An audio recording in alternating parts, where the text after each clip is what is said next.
একটি ছেলে প্রথমবার একটি মেয়েকে হঠাৎ দেখেই তার প্রেমে পড়ে যায়। তারপর সেই মেয়েটিকে পটানোর সে অনেক চেষ্টা করে, কিন্তু মেয়েটা কোনোভাবেই ছেলেটার সাথে কথা বলতে চাচ্ছিল না। ছেলেটি কিছুই বুঝে উঠতে পারছে না যে কেন মেয়েটি তার সাথে এমন করছে।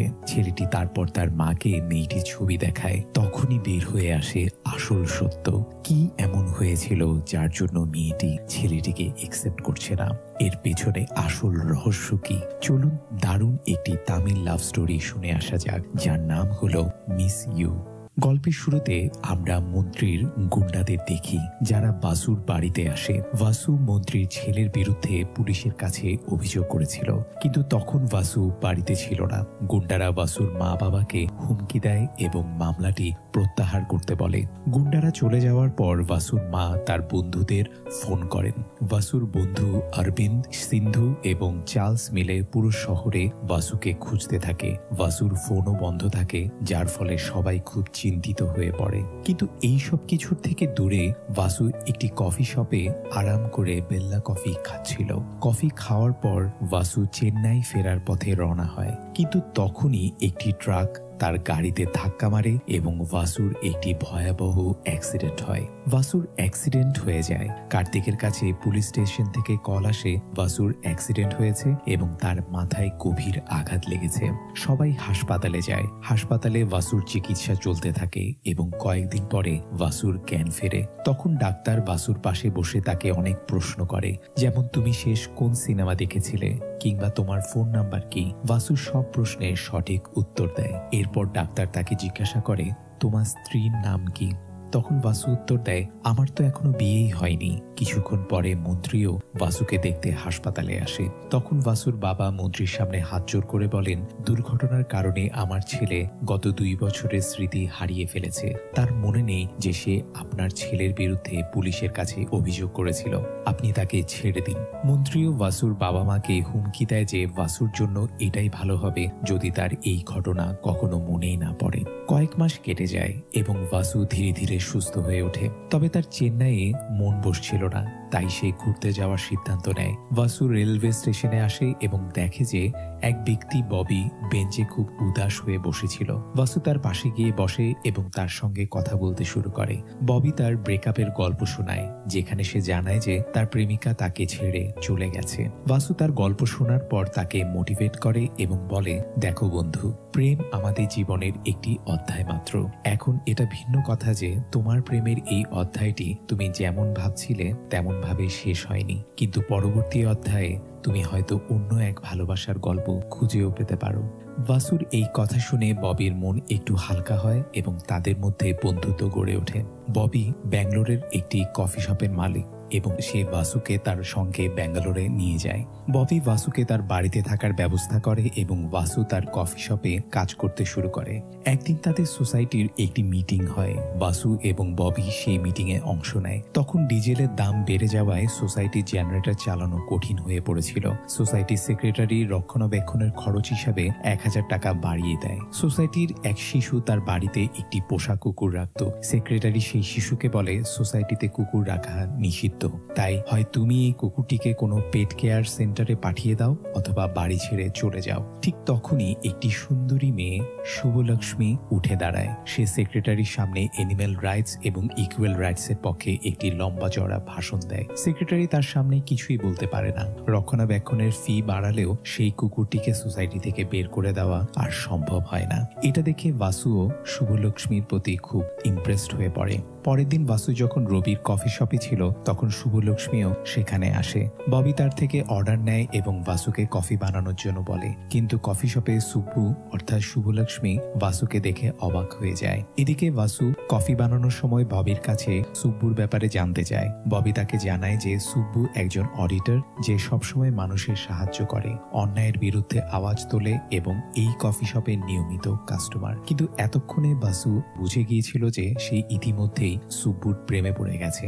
সেই বিশেষ যত্ন নিয়ে সুব্বুর জন্য একটি দারুণ কফি বানিয়ে পাঠায়। পরবর্তী কয়েকদিন ধরে বাসু সুব্বুর আশেপাশে থাকার চেষ্টা করে এবং তাকে ইমপ্রেস করার জন্য নানা কৌশল করে, কিন্তু সুব্বু প্রতিবারই বাসুকে এড়িয়ে চলে যায়। একদিন যখন সুব্বু কফি শপ থেকে বের হচ্ছিল তখন কিছু গুন্ডা তাকে ঘিরে ধরে এবং হুমকি দিতে শুরু করে। এটা দেখে আমাদের হিরো বাসু তৎক্ষণাৎ সুব্বুকে বাঁচাতে পৌঁছে যায়। সেই গুন্ডাদের ভালোভাবে ধোলাই করে, গুন্ডারা পালিয়ে যায়, কিন্তু এই মারামারিতে বাসুর সামান্য আঘাত লাগে। সুব্বু বাসুকে ববির সাহায্যে তার বাড়িতে নিয়ে যায়। সেখানে ববি বাসুর হাতে প্রাথমিক চিকিৎসা করে।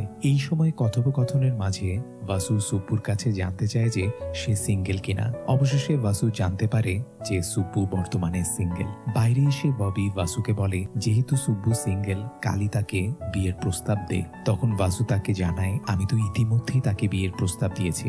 এটা শুনে ববি অবাক হয়ে যায়। আসলে আগের দিন সকালে যখন সুব্বু প্রতিদিনের মতো কফি শপে এসেছিল তখন বাসু তার কাছে গিয়ে কফি নিয়ে যায়, তার সঙ্গে কথা বলে এবং তাকে বিয়ের প্রস্তাব দেয়। কিন্তু সুব্বু বলে বিয়ের সম্পর্ক বা বয়ফ্রেন্ড বানিয়ে তার সঙ্গে ঘোরাফেরা করা এসব নিয়ে আমার কোনো ইন্টারেস্ট নেই। সে বাসুর প্রস্তাব সরাসরি প্রত্যাখ্যান করে। সবকিছু শুনে ববি বাসুকে বলে যদি সুব্বু তোকে পছন্দ না করে তাহলে অ্যারেঞ্জ ম্যারেজ কর, তোর মাকে সুব্বুর ছবি দেখিয়ে কথা বলতে বল। বাসুর এই আইডিয়া ভালো লাগে। পরের দিন বাসু এবং ববি চেন্নাই ফিরে আসে। বাসু তার মাকে সুব্বুর ছবি দেখায় এবং বলে আমি এই মেয়েটিকে বিয়ে করতে চাই। কিন্তু সুব্বুর ছবি দেখে বাসুর মায়ের মুখ শুকিয়ে যায়। তিনি তৎক্ষণাৎ বাইরে গিয়ে বাসুর বন্ধু অরবিন্দকে ফোন করে এবং তাকে সিন্ধু ও চার্লসের সঙ্গে বাসায় আসতে বলেন। তিনজন বন্ধু বাসায় আসে। বাসু তাদেরও সুব্বুর ছবি দেখায়। ছবি দেখে তারা হতবাক হয়ে যায়। অরবিন্দ বলে এই মেয়েকে বাদ দিয়ে তুই পৃথিবীর যে কোনো মেয়েকে বিয়ে করতে পারিস, কারণ তুই অ্যাক্সিডেন্টের আগে একসময় এই মেয়েকে দেখেছিলি এবং তাকে রিজেক্টও করেছিলি। শুধু তাই নয়, অ্যাক্সিডেন্টের আগে, স্মৃতি হারানোর আগে তুই এই মেয়েকে সবচেয়ে বেশি ঘৃণা করতি। বাসু এই কথা শুনে ফুললি শকড হয়ে যায়। সে অরবিন্দের কথায় বিশ্বাস করতে পারে না। তখন অরবিন্দ তাকে পুরো ঘটনা ব্যাখ্যা করে। এরপর গল্পটি ফ্ল্যাশব্যাকে চলে যায়। ফ্ল্যাশব্যাকে দেখা যায় সুব্বু বেঙ্গালুরু থেকে চেন্নাই যাওয়ার জন্য বাসে উঠছিল। বাসে তার পাশের সিটে বাসু আগে থেকেই বসেছিল। বাসুকে দেখেই সুব্বু তাকে সিট এক্সচেঞ্জ করতে বলে যাতে তার পাশে কোনো লেডিস বসতে পারে, কিন্তু বাসু এই সিটের টিকিট কিনেছিল তাই সে সিট বদলাতে অস্বীকার করে। অবশেষে সুব্বুকে এক অপরিচিত ছেলের পাশে বসেই জার্নি শুরু করতে হয়। কিন্তু পুরো পথ জুড়ে সুব্বু তার বন্ধুদের ফোন করে এবং বাসুর বিরুদ্ধে কমপ্লেন করতে থাকে। ছেলেটা ভীষণ রকমের অহংকারী, সিট চেঞ্জ করলো না। পুরো যাত্রাপথে সে বাসুকে বিরক্ত করতেই থাকে। কিন্তু বাসু যখন বাড়ি পৌঁছায় তার মা ও বন্ধুরা সবাই তাকে সুব্বুর ছবি দেখায়। বাসুর মা জানায় এই মেয়েটি তোমার বাবার সবচেয়ে ভালো বন্ধুর মেয়ে। তোমার বাবা চেয়েছিলেন তোমার বিয়ে এই মেয়ের সঙ্গেই হোক। ছবি দেখেই বাসু বিয়ে করতে অস্বীকার করে, কিন্তু মায়ের জেদের সামনে হার মানতে বাধ্য হয়। সে তার বন্ধুদের নিয়ে সুব্বুর বাড়িতে তাকে দেখতে যাওয়ার সিদ্ধান্ত নেয়। কিন্তু পথে বাসু গাড়ি চালানোর সময় একজন মানুষকে ধাক্কা মারে। সেই মানুষটি আর কেউ নয়, সুব্বুর বাবা। সুব্বু ঘটনাস্থলে আসে এবং বাসে ঘটে যাওয়া ঘটনার জন্য দুজনেই রেগে গিয়ে রাস্তায় তুমুল ঝগড়া শুরু করে। এতদূর গল্প শোনানোর পর অরবিন্দ বলে সেদিনের পর তুই সুব্বুকে রিজেক্ট করেছিলি। ঠিক তখনই একজন ফটোগ্রাফার ফটো অ্যালবাম নিয়ে হাজির হয়। অরবিন্দ তাকে তাড়ানোর চেষ্টা করে, কিন্তু বাসু অ্যালবাম খুলে দেখে এবং স্তম্ভিত হয়ে যায়, কারণ সে অ্যালবাম তার বিয়ের ছিল আর তার বউ আর কেউ নয়, সুব্বু ছিল। অ্যাক্সিডেন্টের কারণে বাসু ভুলে গিয়েছিল যে তার সুব্বুর সঙ্গে বিয়েও হয়েছিল। এবার অরবিন্দ ও বাসুর মায়ের কাছে আর কোনো উপায় থাকে না। অরবিন্দ আবারও বাসুকে ঘটনা বোঝানো শুরু করে। আসলে অ্যাক্সিডেন্টের দিন সুব্বুর বাবার মাথায় চোট লাগে। বাসুর বাবা তাকে নিয়ে হাসপাতালে যান। স্ক্যান করার পর ডাক্তাররা জানান সুব্বুর বাবার মাথায় টিউমার আছে, এর অপারেশন করতে হবে, কিন্তু বাঁচার সম্ভাবনা খুবই কম। ওষুধে কিছুটা আরাম পাওয়া যাবে, তবে অপারেশন ছাড়া কাজ হবে না। সুব্বুর বাবা বলেন আমি আমার মেয়ের বিয়ে না দিয়ে অপারেশন করব কিভাবে? যদি আমি মারা যাই আমার মেয়ের কি হবে? আগে তার বিয়ে হোক, তারপর অপারেশন করব কি করব না সেটা পরে ভাববো। বন্ধুর এই অবস্থা দেখে বাসুর বাবার খুব করুণা হয় এবং সে প্রতিশ্রুতি দেয় যে তোমার মেয়ের বিয়ে আমার ছেলে বাসুর সঙ্গেই হবে। বাবার দেওয়া প্রতিশ্রুতি বাসুকে মানতেই হয়, কারণ তার কাছে আর কোনো বিকল্প পথ ছিল না। অবশেষে ধুমধাম করে বাসু এবং সুব্বুর বিয়ে হয় এবং তারা একসঙ্গে এক বাড়িতে থাকতে শুরু করে। কিছুদিন পর বাসু জানতে পারে তার বাবাই এই বিয়ে করানোর জন্য মিথ্যে বলেছিলেন। আসল সত্যটা হলো সুব্বুর বাবার কোনো টিউমার ছিল না, কিন্তু বাবার সিদ্ধান্তের সামনে বাসু কিছু বলতে পারে না। কয়েক মাস কেটে যায়। এক সন্ধ্যায় বাসু তার বন্ধু রমেশ এবং রমেশের প্রেমিকা কীর্তিকে নিয়ে বাড়ি ফিরে। তারা বাড়ি থেকে পালিয়ে এসেছে। বাসু সুব্বুকে জানায় কাল রেজিস্ট্রার অফিসে ওদের বিয়ে হবে, তাই আজ রাতে কীর্তি এখানেই থাকবে। এরপর বাসু রমেশকে নিয়ে কিছু কাজের জন্য বাইরে চলে যায়। পরদিন সকালে রমেশ এবং বাসু বাড়ি ফিরে আসে, কিন্তু দেখে কীর্তি বাড়িতে নেই। আসলে আগের রাতে কীর্তি কান্নাকাটি করছিল এবং তার বাবাকে মনে করছিল। তখন সুব্বু তাকে অনেক কথা বলে, যেমন বিয়ে শুধু দুই হৃদয়ের মিল নয়, এটা দুই পরিবারেরও মিলন। সুব্বুর কথা শুনে কীর্তি নিজে তার বাবাকে ফোন করে সব কথা জানায়। রাত ৩টায় কীর্তির বাবা এসে তাকে নিয়ে যায়। সব শোনার পর রমেশ বলে, আমি তো কীর্তির জন্য আমার পরিবার, আমার বাবার জমি জমা সব ছেড়ে এসেছি। তখন সুব্বু বলে, আমাকে এসব বলছো কেন? কীর্তির বাবাকে গিয়ে বলো। এরপর সুব্বু এবং রমেশের মধ্যে তর্ক বিতর্ক শুরু হয়। এইসব দেখে বাসু রেগে গিয়ে সুব্বুকে মারতে হাত তোলে, কিন্তু শেষমেশ আর মারে না। এরপর বাসু তার বন্ধুদের জানায়, আমি এই বিয়েতে আর খুশি নই। যাই হোক, কয়েকদিন পর বাসু এবং সুব্বু একসাথে একটি সিনেমা দেখতে যায়। বাসু একজন স্ক্রিপ্ট রাইটার ছিল যে অনেক সিনেমা স্ক্রিপ্ট লিখেছে। থিয়েটারে বসে থাকা অবস্থায় বাসুর কাছে একজন প্রডিউসারের ফোন আসে। প্রডিউসার তাকে তাড়াতাড়ি স্ক্রিপ্ট শোনানোর জন্য ডাকে। বাসুর কাছে আর কোনো উপায় ছিল না। সে সুব্বুকে একটি অটোতে বসিয়ে একা বাড়িতে পাঠিয়ে দেয় এবং নিজে স্ক্রিপ্ট শোনানোর জন্য বেরিয়ে যায়। পরদিন সকালে সবাই টিভিতে খবর দেখছিল। খবরের মধ্যে বলা হচ্ছিল এক ডেলিভারি বয় মুরলির দুর্ঘটনায় মৃত্যু হয়েছে। মুরলি আর কেউ নয়, সেই কাজের মহিলার ছেলে যে কয়েক বছর আগে বাসুর বাড়িতে কাজ করত। খবর শুনে বাসু হতবাক হয়ে যায়। ঠিক তখনই সুব্বু এসে জানায় মুরলির মৃত্যু কোনো দুর্ঘটনা নয়, সেটা মার্ডার ছিল। সুব্বু বলে, গতরাতে থিয়েটার থেকে বাড়ি ফেরার সময় আমি সব নিজের চোখে দেখেছি। অটোটি যখন সিগন্যালে থেমেছিল, পাশেই মুরলি তার বাইক নিয়ে দাঁড়িয়েছিল। ঠিক তখনই মন্ত্রীর ছেলে তার বন্ধুদের সঙ্গে মদ খেয়ে মদ্যপ অবস্থায় আসে এবং মুরলির বাইকে ধাক্কা মারে। মুরলির সব খাবার পড়ে যায়। রাগে মুরলি মন্ত্রী ছেলেকে গালাগালি করতে শুরু করে।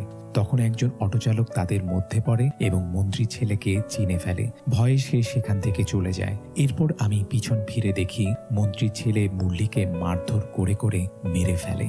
এই কথা শুনে বাসু সুব্বুকে বলে, তুমি আমার সঙ্গে পুলিশ স্টেশনে চলো এবং কমপ্লেন লিখো। কিন্তু সুব্বুর বাবা এবং বাসুর বাবা মা তাকে বাধা দিয়ে বলেন, ওরা অনেক পাওয়ারফুল, ওরা খুনকে দুর্ঘটনা বানিয়ে দিয়েছে, এদের সমস্যা হবে। তবুও বাসু সুব্বুকে বলে, আমার উপর বিশ্বাস রাখো, আমি তোমার কিছু হতে দেব না, আমার সঙ্গে চলো। সুব্বু ভয় পাচ্ছিল এবং এটা দেখে বাসু রেগে যায় এবং সুব্বুকে জানিয়ে দেয়, আমি তোমার সাথে আমার ইচ্ছে অনুযায়ী বিয়ে করিনি, বরং আমার বাবা মায়ের জিদে বিয়ে করেছি। কিন্তু যদি তুমি আমাকে বিশ্বাসই না করো, তবে আমরা এই বিয়েটা ভেঙে ফেলতে পারি। সেই ডিভোর্সের সিদ্ধান্ত নেয়। এরপর সুব্বুর বাবা তাকে নিয়ে বাড়ি চলে যায়। বর্তমানে আরভিন জানায় যে সেই দিনের পর থেকে তুমি ভেঙে পড়েছিলে, উদাস হয়ে পড়েছিলে। তারপর তোমার দুর্ঘটনা হয়েছিল এবং যেসব স্মৃতি তোমাকে কষ্ট দিচ্ছিল সেগুলো তুমি ভুলে গিয়েছিলে, ভালো থাকতে শুরু করেছিলে। তাই আমরা তোমাকে কখনো বলিনি যে তোমার বিয়ে হয়েছে, কিন্তু আমরা কখনোই ভাবিনি যে পৃথিবীর এতজনের মধ্যে আবার তোমার সাথে সুব্বুর দেখা হবে এবং তাকে ভালোবাসবে। পুরো গল্প শোনার পর বাসু ববির সঙ্গে আবার ব্যাঙ্গালোরে চলে আসে, কিন্তু এখন সে সুব্বুকে ভালোবাসে। সে প্রায়ই সুব্বুকে দেখত। তারপর ববি তাকে আরেকটা ধারণা দেয়, তুমি তার সাথে কথা বলো, তাকে বলো যে তুমি সবকিছু ভুলে গিয়েছিলে এবং তার সাথে নতুন ভাবে শুরু করার চেষ্টা করো। বাসু আইডিয়াটা পছন্দ করে এবং সকালে সুব্বুর কাছে যায়। সে সবকিছু জানিয়ে দেয়, দুর্ঘটনায় আমি আমার স্মৃতিগুলো ভুলে গিয়েছিলাম। আমি জানতাম না তুমি আমার এক্স ওয়াইফ এবং বিয়ের জন্য প্রপোজও করেছিলাম, কিন্তু এখন কি আমরা দুজন আবার নতুন করে শুরু করতে পারি? কিন্তু সুব্বু বলে, যদি তোমার সবকিছু মনে থাকতো তবে তুমি আমাকে কখনোই প্রপোজ করতে না। তুমি সবকিছু ভুলে গিয়েছো, তাই নতুন করে শুরু করা তোমার জন্য সহজ হবে। কিন্তু আমি কিছুই ভুলিনি। আমি যা কিছু সহ্য করেছি সবকিছু আমার মনে আছে। সে আবার বাসুকে রিজেক্ট করে দেয়। বাসুর মন ভেঙে যায় এবং সে ফিরে আসে ববির কাছে।